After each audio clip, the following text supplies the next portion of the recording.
అమ్మా ఈరోజు ఏదైనా కొత్త కథ చెప్పమ్మా. యానిమల్స్ కథ, ఓకే? ఓ ఖచ్చితంగా చెప్తాను.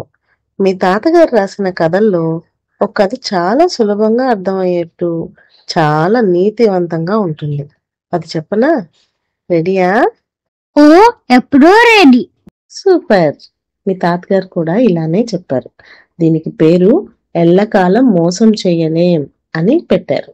నువ్వు కూడా బాగా చెప్పావు. పూర్వం ఒక అడవిలో సింహం ఒకటి రాజుగా ఉండేది. కనపడ్డ జంతువులన్నా వేటాడి తినడం, గుహలో నిద్రపోవడం తప్ప అడవిలో ఉన్న తోటి జంతువులను పట్టించుకున్న పాపాన పోలేదు. వాటి బాగోగులు చూడాలన్న ఆలోచన ఎప్పుడూ ఉండేది కాదు.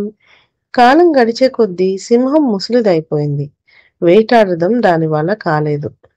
దాంతో మంత్రిగా ఉన్న నక్కను ఒక ఉపాయం అడిగింది. నక్క బాగా ఆలోచించి, మీరేం కంగారు పడకండి, ఆహారం మీ గుహ వద్దకు వచ్చేటట్లు నేను చేస్తాను అంటూ తన ఉపాయం సింహం చెవిలో చెప్పింది. సింహం సంతోషంగా సరే అన్నది. పక్క రోజు నక్క అడవిలో ఇలా దండోరా వేయించింది.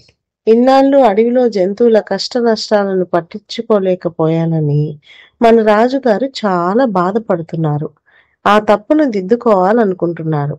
ఇక మీదట జంతువులన్నీ రాజుగారిని కలుసుకొని తమ కష్టాలు చెప్పుకుంటే రాజుగారి వాటిని పరిష్కరిస్తారు. రాజుగారి వద్దకు వచ్చేవారు గుంపులుగా రాకూడదు, ఒంటరిగా రావాలి అని దండోరా వేయించారు. దండోరా విన్న జంతువులు తమ సమస్యలు చెప్పుకోవడానికి రాజుగారిని ఒంటరిగా కలవడం ప్రారంభించాయి. ఆ తర్వాత కొన్ని రోజులకు అడవి జంతువులు ఒక విషయాన్ని గమనించాయి.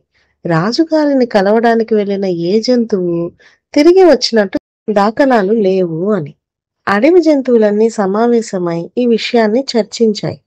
ఇందులో ఏదో ఒక మోసం ఉంది, అందుకని మనం అందరం జాగ్రత్తగా ఉండాలి. రక్షించాల్సిన రాజే భక్షిస్తున్నాడు. కలికాలం, అందువల్ల మనం ఈ రాజుకి బలి కాకుండా రక్షణ పొందాలి. అందుకు తగిన ఉపాయం నేను ఆలోచిస్తాను, మీరు నిశ్చింతగా ఉండండి అన్నది ఉడుత ముందుకొచ్చి. అన్ని జంతువులు ఆనందంగా సరే అన్నాయి. బక్కగా ఉన్న ఒక జింకను పిలిచి దాని చెవిలో ఏదో చెప్పింది ఉడుత. నీ ప్రాణానికి ఏ అపాయం లేకుండా నేను చూసుకుంటాను అని కూడా ఒక బక్క జింకకు హామీ ఇచ్చింది. జింక ధైర్యంగా సరే అన్నది. ఉడత అక్కడి నుంచి బయలుదేరి సింహం గుహ వద్ద ఉన్న చెట్టు మీదకి చేరి, గుహలో నుంచి సింహం బయటకు రాగానే, ప్రభు, మీకోసమే ఎదురు చూస్తున్నాను. మీకు ఆపద ముంచుకొస్తుంది, అందుకే ముందుగా హెచ్చరించడానికి వచ్చాను.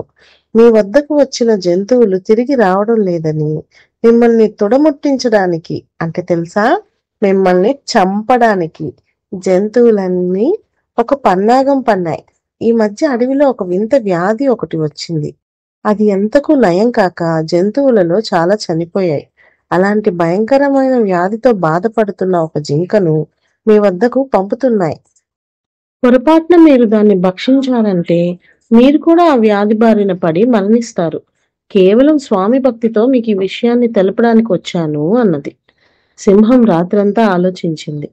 ఉదయాన్నే జింక ఒకటి తన బాధలు చెప్పుకోవడానికి వచ్చింది. దాంతో దాన్ని చూడగానే సింహానికి అది జబ్బున ఉన్నట్టు అర్థమైంది. ఉడత చెప్పింది నిజమేననిపించింది.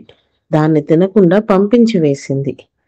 అది గెంతుకుంటూ అడవిలోకి పారిపోయింది. ఉడత గుహ వద్ద ఉన్న చెట్టు మీద నుంచి సింహాన్ని పలకరించింది. సింహం ఉడతకు కృతజ్ఞతలు చెప్పింది. ప్రభు, మీరు ఏమి అనుకోనంటే ఒక విషయం చెప్తాను. మీరు నక్క మాటలు గుడ్డిగా నమ్మకండి.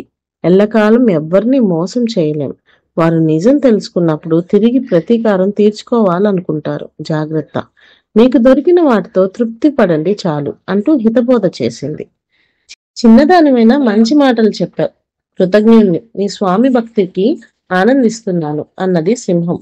అప్పటి నుంచి సింహం మోసం చేయకుండా దొరికిన ఆహారంతో తృప్తి పడింది. మంచి రాజు అన్న పేరు సంపాదించుకుంది. నచ్చిందా? ఈ కథకు ఒక పేరు పెట్టు. నువ్వైతే ఏం పెడతావు? మనం ఎవరిని మోసం చేయకూడదు. Please